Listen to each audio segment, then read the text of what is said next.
Oh, hi! This week we are doing something that may be me getting too in over my head, but I can't not try it. The idea has been in here for about a month since I watched a video by a creator called Pixie Locks talking about more the ethical side of the strawberry dress, mostly like the $20 knockoffs being sold on AliExpress and stuff, and how it's really frustrating that people are complaining about Lyrica Matoshi's original design being so expensive. I personally don't have pushing $500 to buy a dress, and I'm certainly not going to sell what I am making here, but I definitely am feeling very creatively inspired by this. And I'm not much of like a pinky strawberry person, so when I was sent this fabric about a month ago, I think, by my lovely fairy god Cheryl, I knew it had to turn into this. And then I kept putting it off, and then Rachel Maxey posted her Halloween version of the strawberry dress with bats, and it was black and orange. I love that she went with a spooky theme because that's kind of what I've been thinking about doing. And I'm not a warm tone person at all, so orange was not anywhere near the color palette I wanted to use, but her doing it made me feel motivated to go off the inspiration I had been feeling. Using a lot of like business jargon here, and I apologize for the synergy. Basically, hi, I'm gonna try to make a spooky cool tone version of the strawberry dress. I am not a deep plunging neckline person. I am also only sewing from my stash, though as I mentioned, I was sent fabric by Cheryl. I will also be using fabric I was sent by David, and with our powers combined, I'm going to try to make this happen. My tiny spooky assistant has decided to join us. I don't know what is specifically making him my spooky assistant, but I do need to make you a Halloween costume. What are you thinking? I feel like I'm legally obligated to make you a hot dog costume, even though I don't want to, but I must. But I don't want to, but I will. Now I gotta figure out what bra I'm gonna wear with this and then make sure I design around that. That's a little pro tip, is wear whatever undergarments you're gonna have while you're making the mock-ups and stuff. I am going to do a little bit of elastication around my natural waist and cinch it in a bit more. So I'll be elongating the bodice, and I'm gonna have probably a more severe overlap between the two sides that are coming down across my chest. I'm gonna have 2 layers of this navy fabric because this is kind of sheer for kind of the under layer, and then a single layer of this fabric over that. That's going to be the general gist of it. And yeah, I'm going to cut a bodice mock-up basically. I'm going to use this pattern that I took off of a knit tank top essentially that I really liked the fit of. It does stop at what would be an empire waist, so I'm just going to cut it extra long and then shape this up and then use those pieces once it's been shaped up to cut out the rest of these. It's a knit, so it doesn't need to be super fitted, so this shouldn't be too overcomplicated. Let's see if this is even going to work for what I'm thinking of doing. Let's go wield some sharp things. Even though it's very late at night and I have not been sleeping very well, this is going to go swimmingly. All right, so as you can see, pretty sheer, I think, doubling up this mostly black stuff out as well as having that sheer fabric over. I think it's gonna be just fine. I don't think the back is actually gonna need much in the way of alterations, and I do have seam allowance included on my pattern pieces. I feel like I always have trouble with rotary cutters on inside curves like that, and I don't know why, but I don't like it. Oh shit. God, remember when I was like, I don't like how it's empire waisted, I'm gonna cut it longer. Well, I immediately forgot to do that, so gotta recut that piece anyway. Damn it. Like, my brain has to remember one extra thing about a pattern, which is that I had to cut off the corner up here on the pattern piece just because the actual plastic bit wasn't big enough to fit the whole shoulder seam. So because I have to keep that in mind, completely spaced down here, which means I should just make a different pattern. All right, that's more like it. And then, okay, for the front piece, this one was cut on the fold because it just goes over as like one piece, like a regular tank top that's made out of a stretchy knit. I'm going to cut this a little wider because this is going to end up tapering down and crossing over at the front. Even though this neckline is going to change and I don't need as much up here, it is going to need some extra going over this way. So I'm going to give it a lot of wiggle room. And I can cut these as 2 separate pieces. They don't have to be cut on the fold. Am I making sense? And this is me not forgetting that I need 5 extra inches at the bottom. Look at me go. It's almost as if I've done a sewing project before.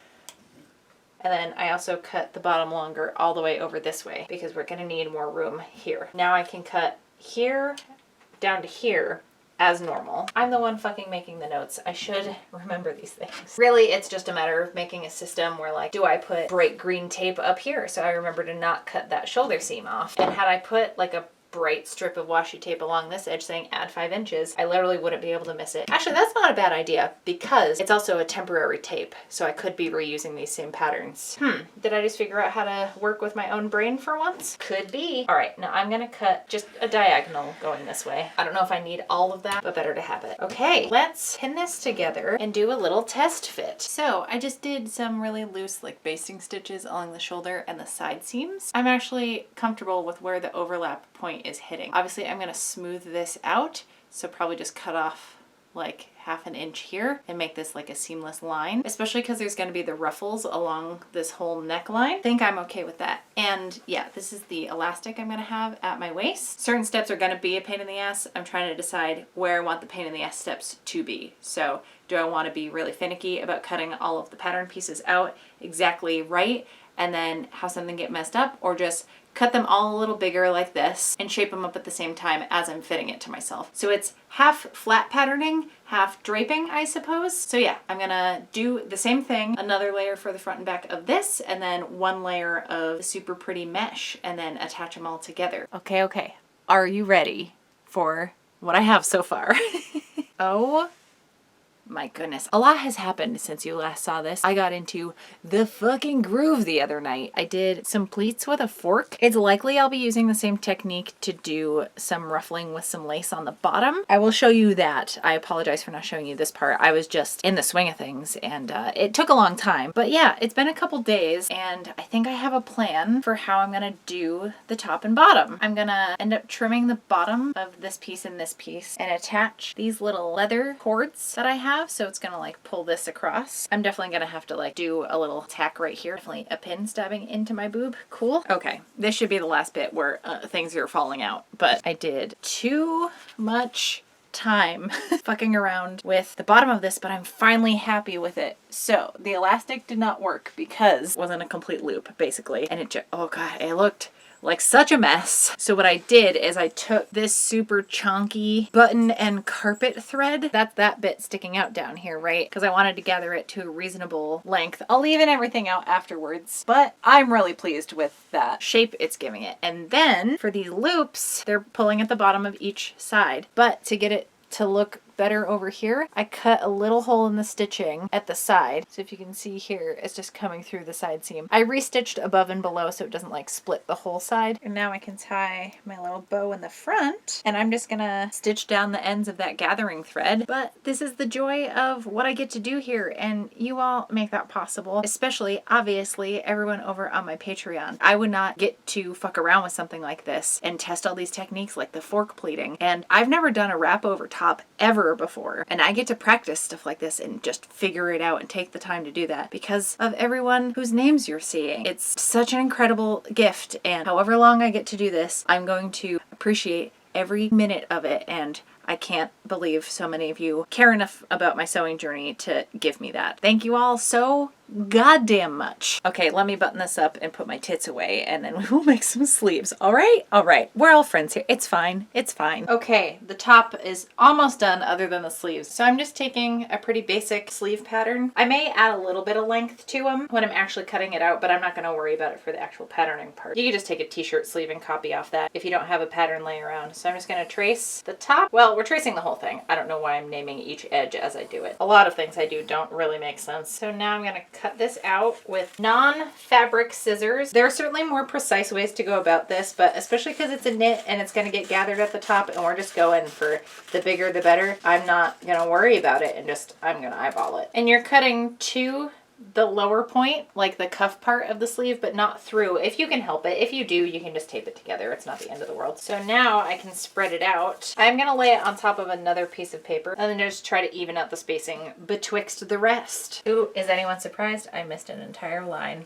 Look at how straight that is. All right, now we cut out the new one. And something to keep in mind, this is gonna get cinched with elastic, so if the bottom is wider, that's also not gonna be an issue. Basically, nothing matters for making these sleeves. All right, now I'm gonna take both my sleeves and run 2 rows of gathering stitches along this whole top edge. Actually, you can probably start it like here to here. Okay, it's the next day.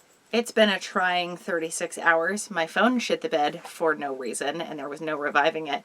So I was just without one for a day and a half. Thankfully, there's nothing like pressing happening, and I revived my old iPod, so I still had music while I was at work, and like nothing happened on the drive to or from work, which, listen, I got worry brain. I just didn't want to get into a situation I couldn't get out of without my phone. As far as taking a social media break, it was good because I got the sleeves and everything finished. They're not quite as big as I had hoped. Like, I wanted floof to the gods, but I needed to make it way bigger at the top. Making it longer probably would have helped so it could like cinch up a bit. I did also add some elastic along the raw edge. It's like maybe half an inch in, just to give it a little bit of a ruffle effect down here. I mean, it works for what I'm gonna use this for. I'm proud of all the work and figuring out and noodling I've done with this top, but I can't actually imagine wearing this much. It's possible I'll love the combo so hard that I never want to wear anything else. I want to be buried in this dress. Can I call it a dress now that it's a two-piece? This ensemble. As for the skirt, we have not seen this friend in a while. I feel like I named it Vince after Vince Noir from the Mighty Boosh. Been a very long time since I've broken this baby out. I mean, it's up and in the other room at all times, which my partner hates because it looks like there's just a decapitated body in the workshop. So I just layered all the fabric, the 2 blue layers and the ghost layer I was about to call it, which is fine for most of how I did it, but these pieces are so big. It's like the full width of the bolts. There's different amounts of stretch to each one. They get kind of heavy when they're layered up. What I should have done is laid it all flat, gone along the top and pinned it, and maybe even the side edges,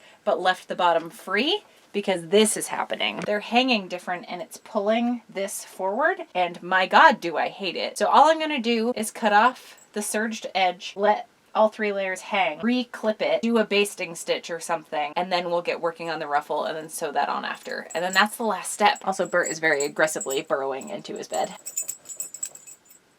You gotta make it perfect. Oh my gosh, so much better. And yes, it is a little bit lower in the back. Is that by accident or design? Who knows? All right. Are we ready to fuck with some fork pleats? I'm excited. It's gonna be a little trickier because this is stretchy, not highly stretchy, but still stretchy lace. I should actually measure the bottom of the skirt. That's how long our pleated strip needs to be. Oh, 15 times 4? Yikes, this is gonna take forever. So I'll just show you a little bit and then I'll hammer out the rest while listening to a really old Mark Ronson album. So I'm gonna put this bundle just in my lap. So I have my single layer here. I'm gonna stick the fork under, flip it around like you're trying to get a lot of spaghetti on there. Oh, this is going to be so hard because there's so many holes in the lace that the fork tines want to poke through. All right. So I'm going to hold this here. I'm going to start stitching. Once it's into the pleat, I'm going to do that again. Also, oh boy, this is going to be a special kind of hell. And then we go on to the next pleat. I'm basically stopping when the previous pleat gets right in front of the presser feet legs. Toes maybe? Arms even? And then you just repeat until you want to crawl into a hole and die. Okay, are we ready for the initial reveal? Oh man, this looks really good. Oh shit. Oh shit, am I getting like choked up about a dress I made? Wow. Wow, wow, wow. Wow.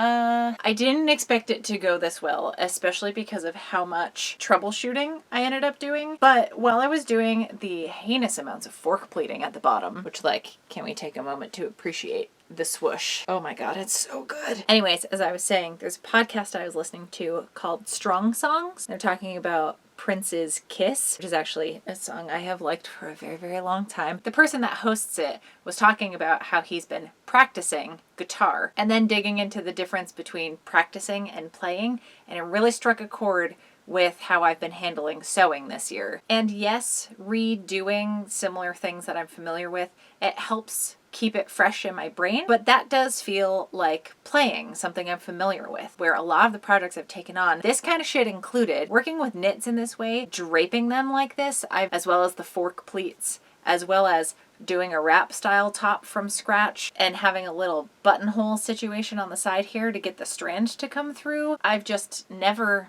done a lot of things that I did for this, and that feels like practice. He specifically mentions when you get that brain hurty, almost itch, you're really trying to wrap your head around a specific thing, like a certain step, or how the fabric is really supposed to get turned out a certain way. And it just, for me, there's almost a high to that sensation and figuring it out and like learning, like actively feeling like I'm learning. And since I've been discussing Prince, I would actually like to, for my creator recommendation this week, recommend my friend Saray Richardson, who has on multiple occasions dressed as Prince. She's an incredible vocalist, incredible dancer, incredible songwriter. She's featured on some Big D and the Kids Table Music, which is one of my personal favorite bands. She's also a member of the Dope Dope Dollies, so I will link to all of this in the description, and you should go check her out. She is such a sweet bean and also hilarious and badass. Her voice, I get emotional thinking about it because she's just so good. Oh, one last note to end this on. You will have seen this in the title already, but my dear friend Grant Scoville, in a conversation with him and my other friend Sama of Sama Witch. I'll link to her Etsy in the description too, because she's putting out some really, really cool stuff, and she has open commissions for these chocolate frog cards she's been making. And since now is super the time to support fan art of Harry Potter shit, because fuck J.K. Rowling, I think it would be cool if you went and checked that out as well. Anyways, Grant called this my Starberry dress. Yeah, that's the name of this. All right, I'm gonna go to sleep and then prepare for an exciting morning of finding a very cool orchard or field surrounded by trees of some kind, because it's peak leaf peeping season, baby. And once I'm done doing that, I will see you all back here with another video next Friday. Thank you so much for hanging out. Everything is tripods.